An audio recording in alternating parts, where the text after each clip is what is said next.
মধ্যে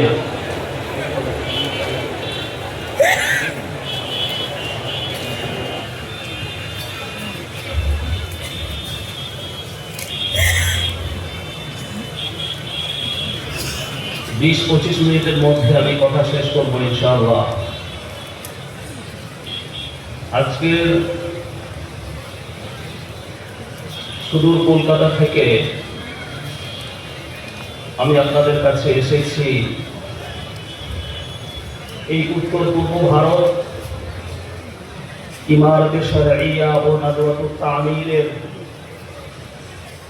61তম বার্ষিক সম্মেলন এবং আল জামিয়াতুল আরাবিয়াতুল ইসলামিয়া বদরপুরের 74তম বার্ষিক অনুষ্ঠান ও জলসায়ে দাস্তারবন্দি ও খতমে বুখারী শরীফের এই অনুষ্ঠানে আমি এসে পৌঁছেছি। আসামের বিভিন্ন জায়গায় আমি এসেছি, কিন্তু আজকে এই বদরপুরের মাটিতে এসে আমি অনেক গর্বিত। আজকের এই বদরপুর আল জামিয়া প্রাঙ্গণে এই বিশাল জনসমুদ্র, বিপুল সংখ্যক মানুষের ঢল আমাকে অনেক বেশি পরিমাণে আনন্দিত করেছে। আজকে আমি অনেক বেশি পরিমাণে খুশি। আজকের এই আল বদরপুর জামিয়া প্রাঙ্গণে আমি উপস্থিত হতে পেরে নিজেকে ধন্য বলে মনে করছি। সম্মানীয় সুধী আমার ভাইয়েরা, মঞ্চে অনেকেই উপবিষ্ট রয়েছেন বরণীয় ওলামায়ে কেরামগণ। বিনা কোনো ভূমিকায় আমি কথা রাখছি, যেহেতু সময় খুবই সংক্ষিপ্ত। আজকের এই ইমারতে শরঈয়া এবং নাদওয়াতুত তামিরের বার্ষিক সম্মেলন এবং আল জামিয়াতুল আরাবিয়াতুল ইসলামিয়ার খতমে বুখারী শরীফ এবং বার্ষিক দাস্তারবন্দি অনুষ্ঠান। আজকের এই অনুষ্ঠান অনেক গুরুত্বপূর্ণ অনুষ্ঠান। বুখারী শরীফ আমাদের সম্মুখে শেষ হবে। বুখারী শরীফের সর্বশেষ পাঠ দান করবেন শাইখুল হাদিস এবং আমির শরিয়ত জনাব হযরত মাওলানা ইউসুফ আলী সাহেব দামাত বারাকাতুল্লাহ আলিয়া। হযরত ইমাম বুখারী আলাইহির রহমান, যেহেতু বুখারী শরীফের খতমের অনুষ্ঠান, হযরত ইমাম বুখারী আলাইহির রহমান একটা ছোট্ট আপনাদেরকে ঘটনা শোনাচ্ছি। হযরত ইমাম বুখারী আলাইহির রহমান কত নেক মানুষ ছিলেন, কত সৎ মানুষ ছিলেন। শুধু তিনিই নন, তার মা অনেক সৎ মহিলা ছিলেন। হযরত ইমাম বুখারী আলাইহির রহমান সম্পর্কে কিতাবের মধ্যে পাওয়া যায় যে ছোট্ট বেলায়, শৈশব বয়সে হযরত ইমাম বুখারী আলাইহির রহমান অন্ধ হয়ে গিয়েছিলেন, চোখের দৃষ্টিশক্তি হারিয়ে ফেলেছিলেন। হযরত ইমাম বুখারী আলাইহির রহমান মা অনেক বেশি পরিমাণে কান্নাকাটি করতেন, আল্লাহ রাব্বুল আলামিনের কাছে দোয়া করতেন যে হে আল্লাহ, আমার ছোট্ট সন্তান সে নিজের দৃষ্টিশক্তিকে হারিয়ে ফেলেছে, অন্ধ হয়ে গেছে। হে রব্বুল আলামিন, তুমি আমার ছেলের দৃষ্টিশক্তিকে ফিরিয়ে দাও। অত্যধিক পরিমাণে, খুব বেশি পরিমাণে তিনি কান্নাকাটি করতেন আল্লাহ রাব্বুল আলামিনের কাছে। একদিন হযরত ইমাম বুখারী আলাইহির রহমান মা স্বপ্ন দেখছেন হযরত ইব্রাহিম খলিলুল্লাহ আলাইহিস সালাতু ওয়াস সালাম তিনি ইমাম বুখারী আলাইহির রহমান মায়ের স্বপ্নের মধ্যে এলেন হযরত ইমাম বুখারীর মাকে বলছেন قد رد الله على ذلك بصره لكثرة بكائك, তোমার অত্যধিক কান্নাকাটি করার জন্য, খুব বেশি পরিমাণে দোয়া করার জন্য, অত্যধিক কান্না করার জন্য আল্লাহ রাব্বুল আলামিন তোমার সন্তানের দৃষ্টি শক্তিকে ফিরিয়ে দিয়েছেন। সকালবেলায় হযরত ইমাম বুখারী আলাইহির রহমার মা ঘুম থেকে উঠে দেখছেন যে তার সন্তানের দৃষ্টি সত্যিই ফিরে চলে এসেছে। এত বড় নেক রমণী ছিলেন, নেক মহিলা ছিলেন হযরত ইমাম বুখারী আলাইহির রহমা। কত বড় নেক মানুষ ছিলেন। হযরত ইমাম বুখারী আলাইহির রহমা বলছেন, মাগতাবতু আহাদান মুআলিমতু আন্নাল গীবাতা হারামুন, যখন থেকে আমি জানতে পেরেছি যে গীবত করা হারাম, আমি জীবনে কারণ কোনোদিন গীবত করি। আজকে এই আল জামিয়া বদরপুরের প্রাঙ্গণে আমরা বসে আছি। আল জামিয়াতুল আরাবিয়া আল ইসলামিয়া বদরপুর দিনের অনেক খিদমত করে যাচ্ছে আলহামদুলিল্লাহ। আপনারা প্রতিবেদন শুনলেন, হযরত মাওলানা উসামা মাবরুর চৌধুরী সাহেব তিনি জামিয়ার প্রতিবেদন পেশ করলেন। এই ইমারতে শরঈয়া ওয়া নাদওয়াতুত তাগয়ির দীর্ঘদিন যাবত অনেক খিদমত করে আসছে, জনগণকে অনেক নেতৃত্ব দিচ্ছে। প্রথম আমির শরীয়ত জনাব হযরত মাওলানা আব্দুল জলিল চৌধুরী সাহেব নব্বরাল্লাহু মারকাদাহু, আল্লাহ রাব্বুল আলামিন তার কবরকে নূরে নূরে ভরে দিন। আরো জোরে বলুন আল্লাহুম্মা আমিন।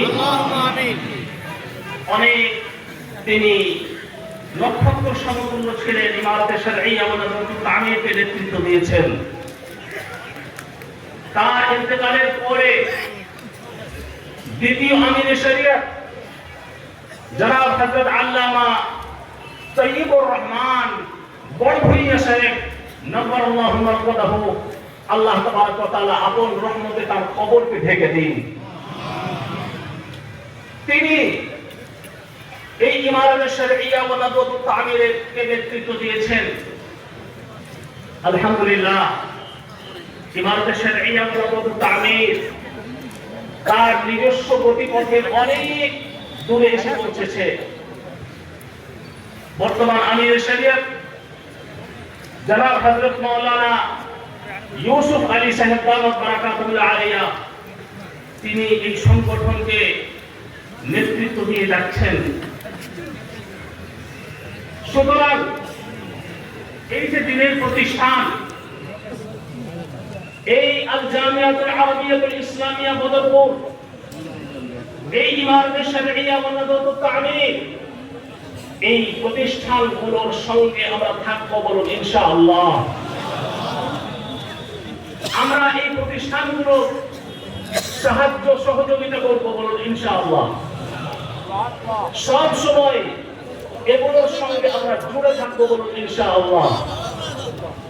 সম্মানিত আমার ভাইয়েরা, যদি আমরা সঙ্গ না দিতে পারি, কমপক্ষে বিরোধিতা করব না, মুখালাফাত করব না, বিরুদ্ধাচারিতা করব না, গীবত করব না, কোন দিনের প্রতিষ্ঠান, কোন দিনের সংগঠন, উলামায়ে দ্বীন, বুজুর্গানে দ্বীনের গীবত করা, সমালোচনা করা অনেক বড় পাপ। হযরত ইমাম বুখারী আলাইহির রহমাত সম্পর্কে আপনাদেরকে শোনালাম।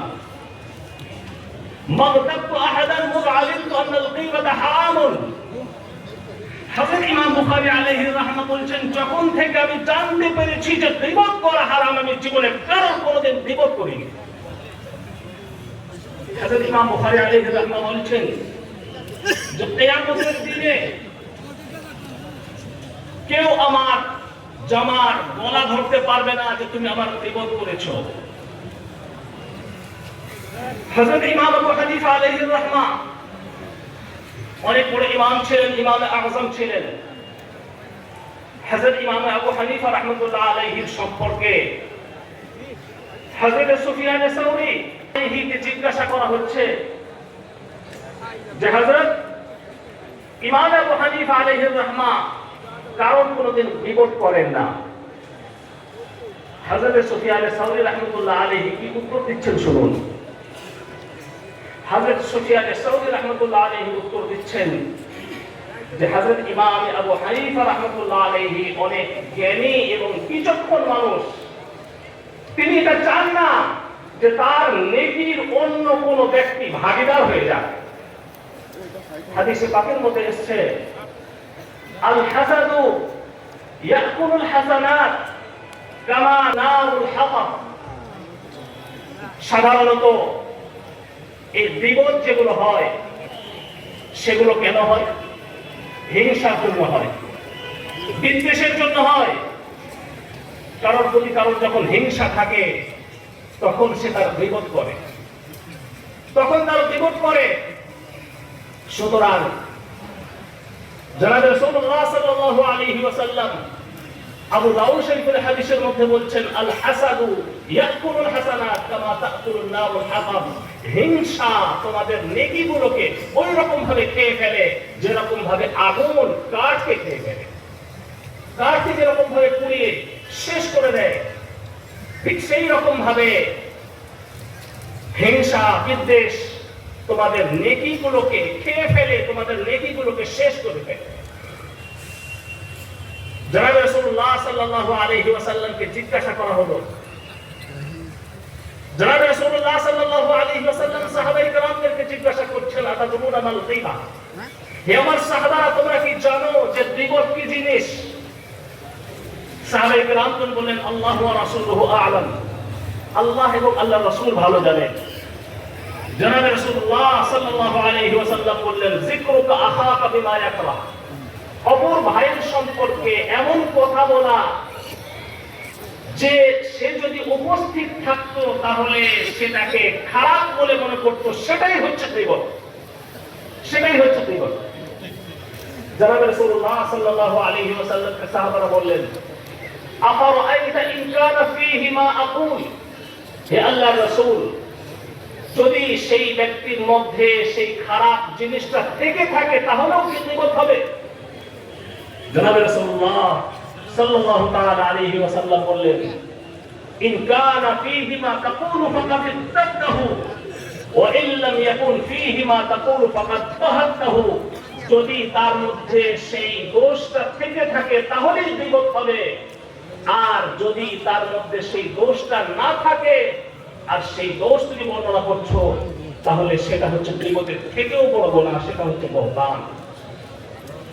আমার বলার যেটা উদ্দেশ্য সেটা হচ্ছে যে এই যে দিনের প্রতিষ্ঠান, এই যে দিনের সংগঠন, এই মাদ্রাসা, এই মসজিদ, এই খানকাহ, এই মারকাজ, এই নাদওয়াতুত তামির, এই সমস্ত সংগঠনগুলোর সাহায্য সহযোগিতা আমরা করব, এগুলোর বিরোধিতা আমরা করব না, এগুলোর গীবত আমরা করব না, উলামায়ে দ্বীনের গীবত আমরা করব না। উলামায়ে কেরামের সম্পর্কে কোনো কটু কথা বলা, হযরত মাওলানা রশিদ আহমদ গঙ্গুহি রাহমাতুল্লাহ আলাইহি লিখেছেন যে যে সমস্ত মানুষেরা উলামায়ে কেরামদের গীবত করে, উলামায়ে কেরামদের পিছনে তাদেরকে খারাপ বলে, কবরে যখন তাদেরকে শুইয়ে দেওয়া হয় এবং কিবলার দিকে মুখটা করে দেওয়া হয়, কিবলার দিক থেকে তার মুখটা ঘুরে যায়। বলুন নাউযুবিল্লাহ। কিবলার দিক থেকে মুখটা ঘুরে যায়, কিবলার দিকে তার মুখ থাকে না। এই জন্য জবানকে কন্ট্রোল করা অনেক বেশি পরিমাণে দরকার। হাদিসে পাকের মধ্যে জনাব রাসূলুল্লাহ সাল্লাল্লাহু আলাইহি ওয়াসাল্লাম বলছেন যে মানুষ অনেক সময় এমন কথা বলে নিজের জবানের দ্বারাতে এবং সেই কথার মধ্যে আল্লাহ রাব্বুল আলামিনের অসন্তুষ্টি থাকে এবং সেই কথার জন্য জাহান্নামের এতটা গভীরে সে চলে যায় মা বাইনাল মাশরিকি ওয়াল মাগরিব, যতটা দূরত্ব রয়েছে পূর্ব এবং পশ্চিমের মধ্যে। এই জন্য সম্মানিত আমার ভাইয়েরা, এই নাদওয়াতুত তামির, ইমারত শরিয়া ওয়া নাদওয়াতুত তামির, আল জামিয়াতুল আরাবিয়াতুল ইসলামিয়া বদরপুর দিনের অনেক খিদমত করে যাচ্ছে। আমরা আল্লাহ রাব্বুল আলামিনের কাছে দোয়া করি এবং সেই পরকালকে আমরা স্মরণ করি। আমরা দুনিয়াতে কেউ থাকতে আসিনি, আমরা সকলেই হচ্ছি দুনিয়ার মুসাফির। তিরমিজি শরীফের হাদিসের মধ্যে আল্লাহ রাসূল সাল্লাল্লাহু আলাইহি ওয়াসাল্লাম বলেছেন, আল কাইয়িসু মান দানা নাফসাহু ওয়া আমিলা লিমা বা'দাল মাউত ওয়াল আজিজু মান আতবা'a নাফসাহু হাওয়াহা ওয়া তামান্না আলা আল্লাহ। বিচক্ষণ ব্যক্তি হচ্ছে সেই ব্যক্তি যে মৃত্যুর পরবর্তী জীবনের জন্য প্রিপারেশন নেয়, মৃত্যুর পরবর্তী জীবনের জন্য প্রস্তুতি নেয় এবং সে নিজের নফসের মুহাসাবা করে, নিজের নফসের হিসাব নেয়, আমার কি করা দরকার আর আমি কি করছি সেটা সে মুহাসাবা করে। সে হচ্ছে বিচক্ষণ ব্যক্তি। ওয়াল আজিজু মান আতবা'a নাফসাহু হাওয়াহা ওয়া তামান্না আলা আল্লাহ। বোকা এবং নির্বোধ ব্যক্তি হচ্ছে সেই ব্যক্তি যে পারলৌকিক জীবন সম্পর্কে সে উদাস থাকে, পারলৌকিক জীবনের কথা সে চিন্তা করে না, খাহিশাত অনুযায়ী সে জীবন যাপন করে এবং সে আশায় থাকে আল্লাহ রাব্বুল আলামিন ঠিক ক্ষমা করে দেবেন। আল্লাহ রাব্বুল আলামিন ক্ষমা অবশ্যই করবেন, কিন্তু আমাদেরকে ফিরে যেতে হবে, আমাদেরকে তওবা করতে হবে, আল্লাহ রাব্বুল আলামিনের কাছে আমাদেরকে নমনীয় হতে হবে। ভুল হতে পারে, ত্রুটি হতে পারে, কিন্তু সেই ত্রুটি হওয়ার পরে নমনীয় হওয়া, এটা হচ্ছে বান্দার লক্ষণ, এটা হচ্ছে বান্দার লক্ষণ। ইবলিস ভুল করেছিল, হযরত আদম আলাইহিস সালাতু ওয়াস সালামকে সিজদা করার কথা বলা হয়েছিল, সিজদা করেনি। ইবলিসকে জিজ্ঞাসা করা হলো, তুই সিজদা করলি না কেন? ইবলিস বলছে, আনা খায়রুম মিনহু খালাকতানি মিন নারি ওয়া খালাকতাহু মিন তিন। হে আল্লাহ, আপনি আমাকে সৃষ্টি করেছেন আগুন থেকে, আর আদমকে সৃষ্টি করেছেন মাটি থেকে। মাটির ধর্ম হচ্ছে নিম্নগামী আর আগুনের ধর্ম হচ্ছে ঊর্ধ্বগামী। একটা ঊর্ধ্বগামী বস্তু একটা নিম্নগামী বস্তুকে সিজদা করতে পারে না। অহংকার করেছিল। আল্লাহ রাব্বুল আলামিন ইবলিসকে কিয়ামত পর্যন্তর জন্য অভিশপ্ত করে দিয়েছে।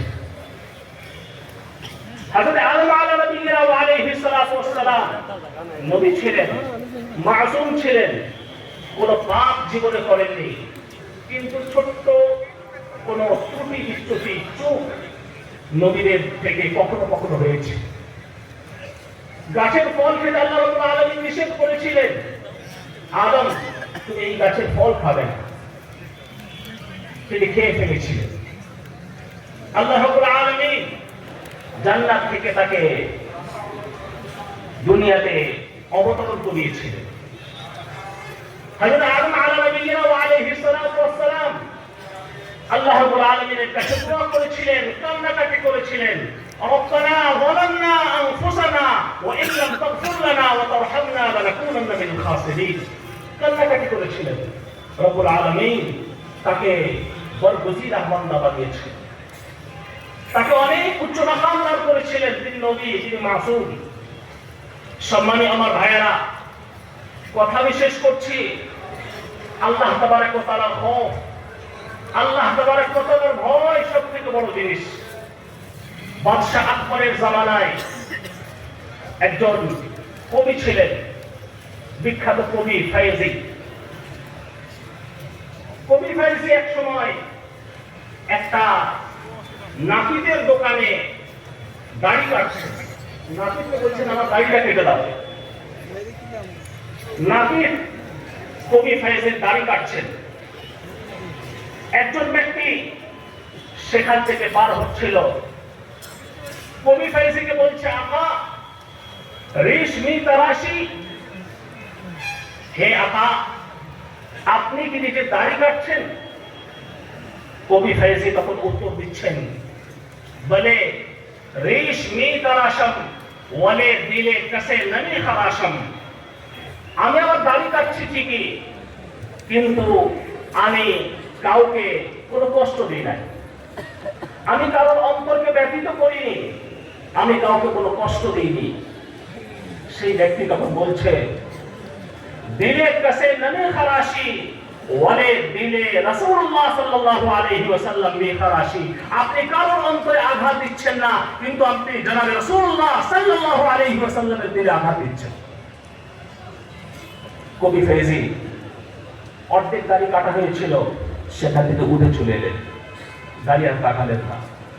এটা ছিল আল্লাহ তাবারক ওয়া তাআলার খৌফ, এটাই ছিল আল্লাহ তাবারক ওয়া তাআলার ভয়। আল্লাহ তাবারক ওয়া তাআলার খৌফ যখন অন্তরের মধ্যে থাকবে, আল্লাহ তাবারক ওয়া তাআলার ভয় যখন অন্তরের মধ্যে থাকবে, যতই মুসিবত আসুক না কেন, যতই মুসিবতের পাহাড় আমাদের মাথায় আসুক না কেন, আজকের সমস্ত কিছু সংবাদ আমরা পাই, সুদূর কলকাতার বাসিন্দা আমরা, সেখান থেকে আসামের সমস্ত সংবাদ নিউজ আমরা দেখি, বিভিন্ন বাড়িতে বাড়িতে বুলডোজার চলছে, আজকে মুসলমানদের উপরে অনেক অত্যাচার হচ্ছে। শুধু আসাম নয়, বিভিন্ন জায়গায়, বিভিন্ন রাজ্যে, বিভিন্ন স্টেটের মধ্যে আজকে মুসলমানদের উপরে অনেক অত্যাচার, মুসলমানদের উপরে অনেক অনাচার, মুসলমানদের রক্ত বইয়ে দেওয়া হচ্ছে, অনেক মুসিবত আমাদের উপরে আসছে। কিন্তু প্রকৃত মুসলমান, প্রকৃত মুমিন হচ্ছে সেই যে সবর করে, ধৈর্য ধারণ করে।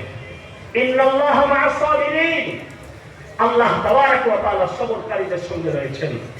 তো সুতরাং সেই রব্বুল আলামিনের জন্য আমরা সবর করব, ধৈর্য ধারণ করব, এবং যে সমস্ত পদক্ষেপ আজকের আমাদের মাথার উপরে আমাদের আকাবিররা রয়েছেন, আমাদের বড়রা রয়েছেন, তারা যে সমস্ত নির্দেশ আমাদের জন্য দেবেন, সেই সমস্ত নির্দেশগুলো আমরা পালন করে চলার চেষ্টা করব ইনশাআল্লাহ।